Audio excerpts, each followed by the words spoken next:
الشيخ محمد بن عبد الوهاب ابن سليمان التميمي. بسم الله الرحمن الرحيم. اعلم رحمك الله أنه يجب علينا تعلم 4 مسائل. الأولى العلم. الحمد للہ وکفا وسلام علی عبادہ الذین اصطفیٰ. اما بعد، ہجرت پر گفتگو کر رہے تھے ہم، اور بات چلی تھی کہ ہجرت کی کئی اقسام ہیں، جن میں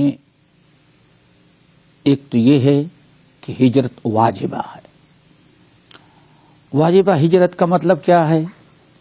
یعنی واجب و فرض ہے. اس پر بحث گزر چکی ہے.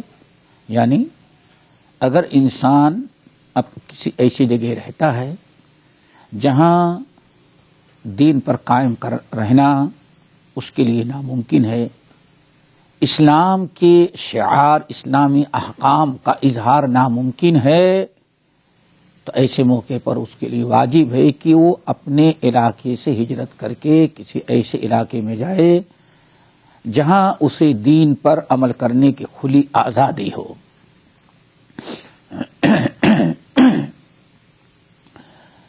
نمبر 2 مستحب ہے. واجب تو نہیں ہے، لیکن بہتر ہے کہ انسان وہاں سے ہجرت کر جائے. یہ کون سی جگہ، یہ کب ہے اور کس انسان کے لیے ہے؟ ایک انسان کفر کے علاقے، کفار اور مشرکین کے علاقے میں رہتا ہے، جہاں کفار اور مشرکین عام ہیں، ان کی اکثریت ہے، لیکن وہاں دین کا ظاہر کرنا اس کے لیے ذرا کچھ دشواریاں آتی ہیں.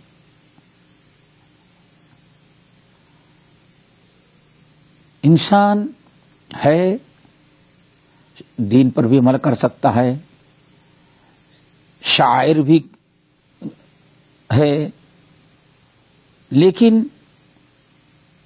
انسان اپنے دین پر کھلی آزادی نہیں پاتا. اپنے دین کو ظاہر کرنا چاہتا ہے اور اپنی دعوت کو عام کرنا چاہتا ہے، تو ایسے کفری یا شرکیہ علاقے میں اس کے لیے دشواریاں پیش آتی ہیں. كان المؤمن في دار الشرك يستطيع ان يظهر دينه. انسان ایسے علاقے میں ہے جہاں اپنے دین کو تو ظاہر کر سکتا ہے، لیکن کفار و مشرکین کا غلبہ ہے، وہاں ان کی اکثریت ہے. اگر وہاں سے وہ ہجرت کر جائے کسی اس سے بہتر علاقے میں تو یہ مستحب ہوگا، واجب نہیں ہے. انسان چونکہ جہاں ہے وہاں روزے، نماز، حج، زکوٰۃ، جمعہ، جماعت، عید سب کچھ قائم کر سکتا ہے، لیکن بس اتنا ہے کہ کفر و شرک کی لعنت بالکل عام ہے. کوئی آپ پر رکاوٹ نہیں ہے، کوئی رکاوٹ نہیں ہے، کھلی آزادی ہے، لیکن بس اتنا ہے کہ ایک ماحول جو ہے وہ میجارٹی جو ہے کفار اور مشرکین کی ہے، کفر و شرک کی ہے. انسان سوچتا ہے کبھی ایسا نہ ہو ہمیں بھی اس کی ہوا لگ جائے، تو اس کے لیے ایک مستحب عمل یہ ہے، ضروری نہیں، مستحب یہ ہے، بہتر یہ کہ وہ اس علاقے کو چھوڑ کے کسی ایسے علاقے میں چلے جائے جہاں توحید کا غلبہ ہو. یہ انسان کے لیے ایک مستحب عمل ہے، واجب نہیں ہے، چونکہ وہ اپنے دین اسلام کو اظہار کرنے پر قدرت رکھتا ہے، اظہار کرتا ہے. وہ تیسری قسم ہجرت کی یہ ہے جس کو کہا جاتا ہے کہ بس جائز ہے، بہتر ہے. وہ یہ کہ کسی ایسے علاقے میں انسان رہتا ہے جہاں منکرات اور برائیاں عام ہیں. کوئی وہاں کفر کا، شرک کا معاملہ نہیں، لیکن منکرات عام ہیں، بے حیائی، منکرات، کبائر، طرح طرح کے محرمات عام ہیں. اب انسان وہاں رہے، امر بالمعروف نہی عن المنکر کرے، بڑا اجر و ثواب پائے گا. لیکن اگر ان چیزوں کی طاقت نہیں رکھتا، اگر اس علاقے کو جہاں ایسے منکرات برائیاں ہو رہی ہیں، کوئی اس پر پابندی نہیں، کوئی اس پر دباؤ نہیں، کھلی آزادی ہے، اپنا دین پر جیسے چاہے عمل کرے. بس اتنا ہے کہ ماحول ذرا سا برے لوگوں کا ہے، برائیوں کا غلبہ ہے. تو ایسے موقع پر انسان اگر کسی اس سے بہتر جگہ چلا جائے جہاں منکرات و برائیاں نہ ہو تو اس کے لیے جائز ہے، مباح ہے، کوئی مداخلہ، کوئی حرج نہیں ہے. جیسے کہ بہت سارے لوگ جب بغداد کے اندر بڑے منکرات، بڑی برائیاں شروع ہوئی تو لوگ چھوڑ کر کے کسی اور علاقے میں چلے گئے. سلف ایسا کر لیتے تھے کبھی، تو اگر اس طرح سے کر لیا تو کوئی مذاکرہ، کوئی حرج نہیں، ایک جائز ہے. اور یہ ہجرت جو ہے قیامت تک باقی رہے گی. یہاں ایک چیز اور اس کی وضاحت ہمارے بعض مشائخ نے اس جملے کی شرح کرتے ہوئے، ہجرت کی شرح کرتے ہوئے ایک اور دو تین مسئلے بڑے اہم اٹھائے ہیں. ہم وہ چاہتے ہیں کہ آپ حضرات کے سامنے وہ بھی رکھ دیں. وہ یہ ہے کہ جس کی آج نہایت اہم ضرورت ہے، وہ یہ ہے کہ کفر، بلاد کفر، بلاد شرک، غیر مسلم ملکوں کا سفر کرنا، وہاں جانا، وہاں سفر کرنا، اس کا کیا حکم ہے؟ تو سب سے پہلے تو آپ یہ سمجھیں کہ کفرستان، کافر ملک، غیر مسلم ملک اور مسلم ملک میں فرق کیا ہوتا ہے، یہ سمجھیں. اور یہ بہت ہی ضروری ہے سمجھنا. دار الکفر، دار الکفر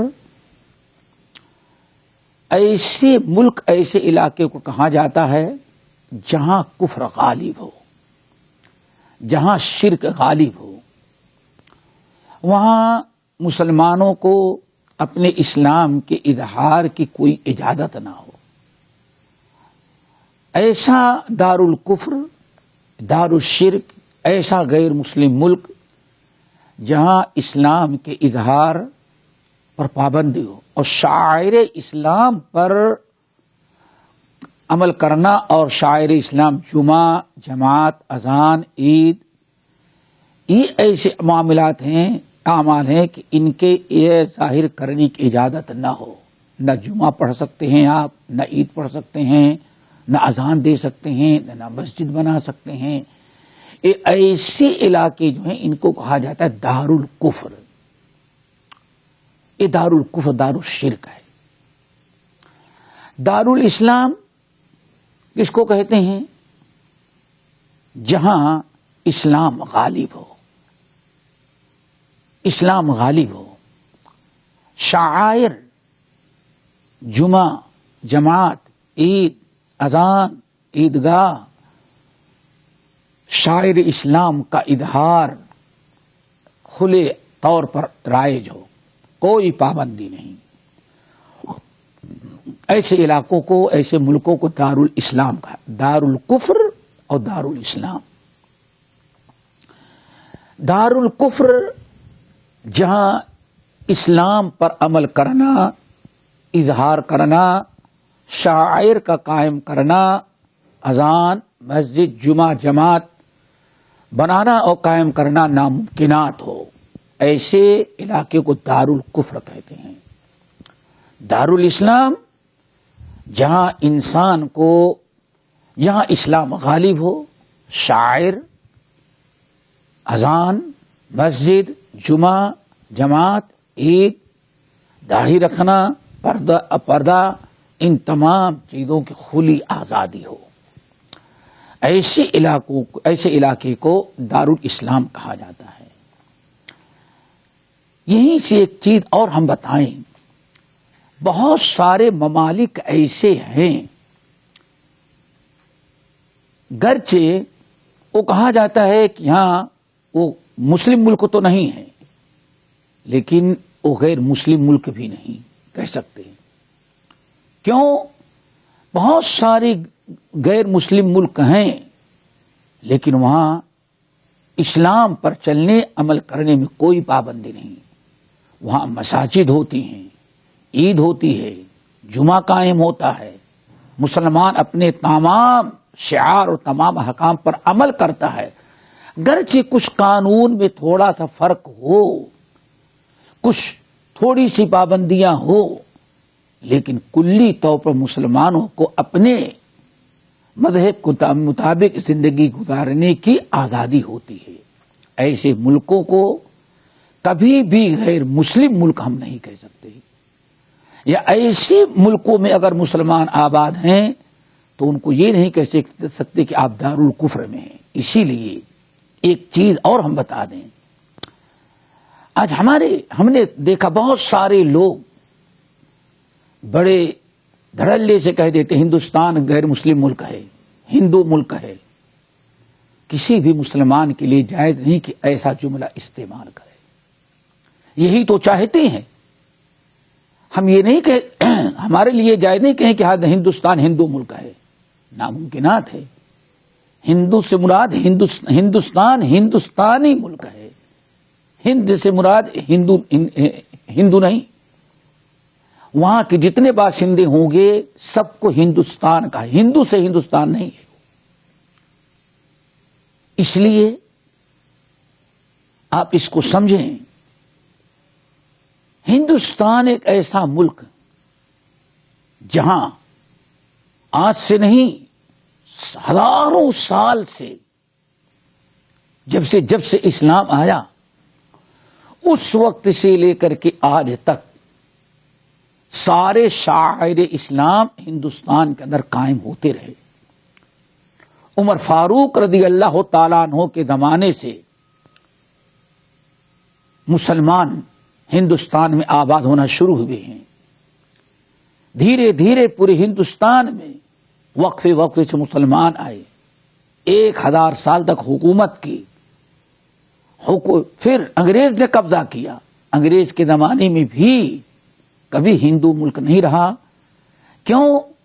وہ غیر مسلم ملک نہیں سمجھا گیا، چونکہ وہاں ہر قسم کے شعائر، مساجد، عیدگاہیں، اذان، روزے، پردہ، مسلمان کے چہروں پر داڑھیاں، سارے شعائر قائم ہوتے رہے اور آج تک الحمدللہ قائم ہو رہے ہیں. ایک تعصب پسند فرقہ وہ ایک بنانا چاہتا ہے کہ ہاں یہ ہندو ملک ہے. اب بہت سارے مسلمان نہ ہاں بھائی ہندو ملک ہے یہ کہنا کسی مسلمان کے لیے جائز نہیں. وہ تو چاہتے ہیں کہ ہم سارے لوگ کہیں ہندو ملک ہے، بلکہ ہندوستان یا اور دیگر ممالک جو ہیں ان کو کہا جو سیکولر ملک ہیں، ہر مذہب کے لوگوں کو وہاں کھلی آزادی ہوتی ہے. اسی لیے اس نقطے پر ذہن نشیں رکھیں. دارالکفر سے مراد وہ ہے جہاں مسلمانوں کو کسی بھی طرح سے اسلام پر چلنے کی آزادی نہ ہو. آج دنیا میں اکثر و بیشتر ملک ایسے ہیں سوائے چند کے جہاں مسلمانوں کو کھلی آزادی ہے. اور جو ایسے چند ملک ہوں گے جو اپنے آپ کو غیر مسلم ملک بناتے ہیں، کہنا چاہتے ہیں، ان ملکوں کے اندر بھی علاقے ایسے ہیں جہاں مسلمانوں کی اکثریت ہے اور ٹوٹل مسلمان آباد ہیں. تو اس علاقے میں بھی شاعر اسلام قائم ہیں. اس لیے دارالکفر اور دارالاسلام کا فرق سمجھیں کہ یہ دونوں ملک تو ہی ہیں، لیکن ایک ملک ایسے بہت سارے ممالک ایسے ہیں جہاں حکومت سے لے کر کے عام دفاتر تک مسلم غیر مسلم دونوں ہوتے ہیں، اور وہاں ہر ایک کو اپنی آزادی، اپنے دین کے مطابق عمل کرنے اور چلنے کی آزادی ہوتی ہے، اختیار ہوتا ہے. ایسے ملک سے ہجرت کر کے دوسرے ملک میں جانا قطعاً جائز نہیں. کیوں؟ ایسے ملک سے ہجرت کر کے آپ اور چلے جائیں گے تو ممکن ہے کہ وہاں مسلمان سب جانے لگے تو بڑی اقلیت تھوڑے سے رہ جائیں، تو تھوڑے سے مسلمان رہیں گے تو ان کے لیے مشکلات اور پریشانیاں عائد ہو سکتی ہیں. وہ تو چاہتے ہیں کہ آپ بھاگیں، آپ وہیں رہیں، ہجرت کے بارے میں نہ سوچیں. آپ اپنے حقوق کے لیے لڑیں، اپنا حقوق حاصل کرنے کی کوشش کریں اور آپ اپنا حق جتائیں، قانونی آپ لڑائی لڑیں. یہ آپ کا حق ہے اور آپ کو اسلام نے اور قانون نے اجازت دی ہے. اسی لیے دار الکفر اور دار الاسلام کا مطلب اچھی طرح سے آپ ذہن نشی کر لیں. اب بہت سارے اگر کسی جگہ مسلم ہندو غیر مسلموں کی اکثریت ہے تو اس کا یہ مطلب نہیں ہوتا غیر مسلم ملک ہے. وہاں سے ہجرت کرنا ہمارے لیے جائز نہیں. اگر وہاں ہمیں ہر قسم کے اسلامی احکام پر عمل کرنے اور شعائر کے قائم کرنے کی اجازت اور قانونی حق ہمیں حاصل ہے تو اس کو کبھی دار الکفر دار الشرک نہ کہیں. اللہ ہم سب کو عمل کے توفیق نصیب فرمائے. اقول قولی ھذا واستغفر اللہ من کل ذنب واتوب الیہ.